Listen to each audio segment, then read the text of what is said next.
आणि आता बातमी चंद्रपुरातनं येते। चंद्रपूर जिल्ह्यात मागील 24 तासापासून दमदार पाऊस बरसलाय। तब्बल 25 दिवसाच्या प्रतीक्षेनंतर पावसानं जिल्ह्यात हजेरी लावल्यानं शेतकऱ्यांना मोठा दिलासा मिळालाय। जिल्ह्याच्या वार्षिक सरासरी पर्जन्यमानाच्या सुमारे 25% पाऊस आतापर्यंत नोंदवला गेला। पावसाअभावी दुबार पेरणीचं संकट ओढवण्याची शक्यता निर्माण झाली होती, मात्र आता या संकटाची तीव्रता कमी होण्याची आशा निर्माण झाली आहे। याचाच आढावा घेतलाय आमचे प्रतिनिधी अभिषेक भटपल्लीवार यांनी।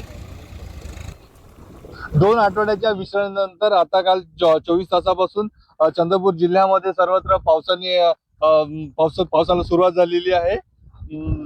पावसाने पुनरागमन केल्यामुळे जिल्ह्यातील शेतकऱ्यांमध्ये सध्या आनंदाचे वातावरण आहे।